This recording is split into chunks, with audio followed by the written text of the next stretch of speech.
Hello and welcome to your beginner's guide to heat embossing. So all I'm going to do here is just run through a few of the products that you will need and what will and won't work to achieve heat embossing effects. So the first thing you're going to need is paper or cardstock to emboss onto. Now it's really important that you actually use a specific type of paper or don't use a specific type of paper.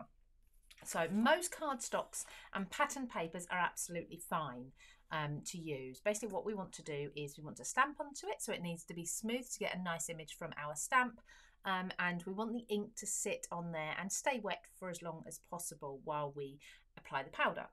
The inks will come into in a minute, but watercolour paper is not suitable, and I'll show you why. Using a specific embossing ink pad here, when you apply any sort of liquid onto a watercolour paper, it actually dries very, very quickly because the watercolour paper is absorbent.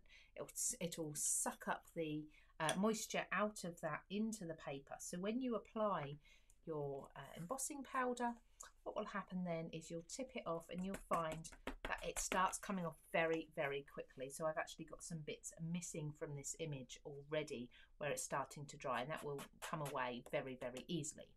The ink should hold that much firmer than that. So don't use watercolour paper for heat embossing if you can help it. Okay, so moving on then to the inks. So there are lots and lots of different inks on the market. Okay, so the ones for embossing will say embossing on them, and the reason they are different is usually they are clear, so you have no colour to them. This is a very dirty one, but it's still a clear ink, but they will say embossing, and that means they're a sticky ink. Okay, so they're not your usual coloured ink. They're not going to dry very quickly either. They're going to dry extremely slowly. This just allows you time for your powder to stick, for you to get that heat process going without the particles being blown around the page.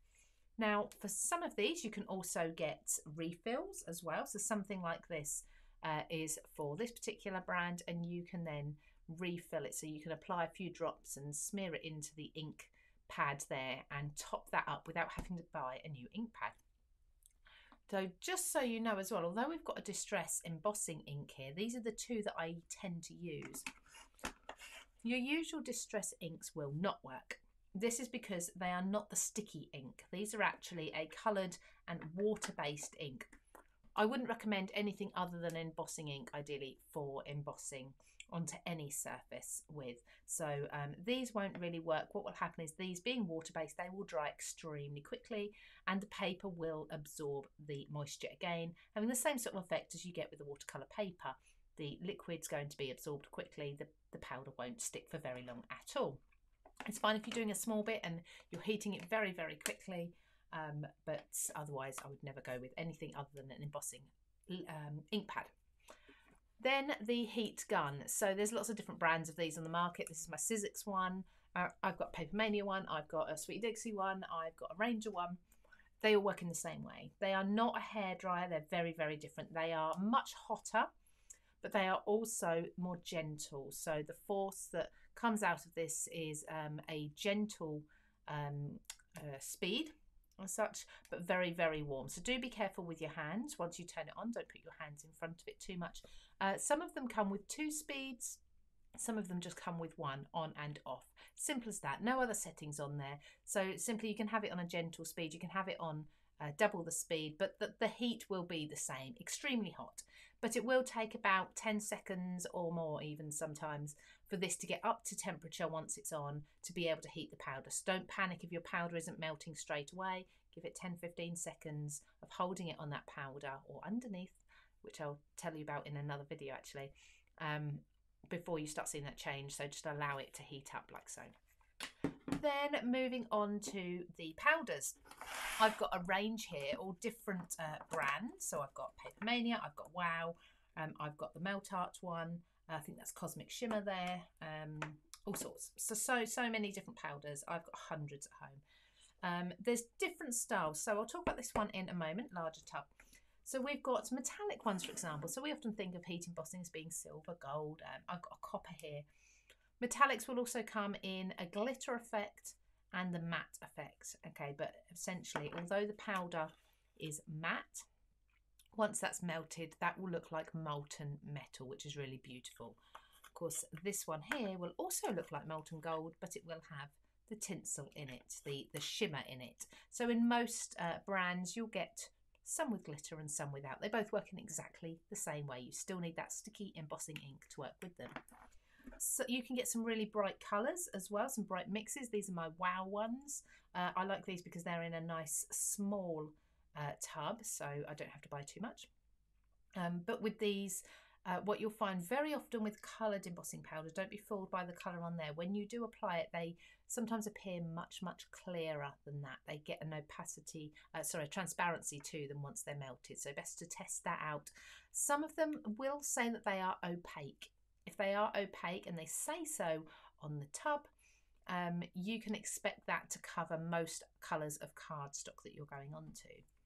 Now lastly, when you're looking at embossing powders for detail work, if you can find one that actually says detail on it or fine embossing powder, they're the ones you want to use for your sentiments. So your very, very fine stamps, for example, like the poinsettia I've got here, lots of fine detail. I wouldn't want big clumps of powder on there. I want it as fine as possible. So anything that says detail or fine on the bottle is great for using for detail stamps, and that's where your sentiments comes in very often. Lastly, I have ultra thick embossing enamel, or sometimes people abbreviate this and call it UT, U-T-E-E. This is exactly as it says on the tin. It is an ultra thick powder, so I don't know if you can see that. The granules are much, much thicker, much bigger. This is fantastic for working with three-dimensional projects, for melting large amounts, not usually for putting onto a stamped image. So you wouldn't usually use this with your stamping and then put this in. You'd usually melt this together if people want to do, I don't know, create almost like resin pieces.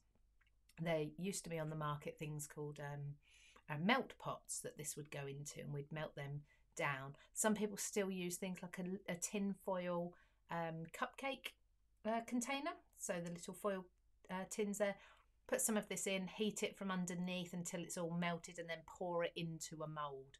So that's UT, but it's ultra thick embossing enamel. Very often mistaken for your usual embossing powders, but you'll be able to see by the thickness of the granules that they're not very easy to use in that way.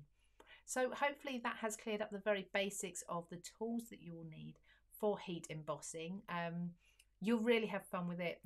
It's a magical experience when you first see your embossing powder melting under the heat, but do make sure that you're keeping your hands away from the heat gun at all times, and definitely experiment with different colours because there's lots of fun to be had.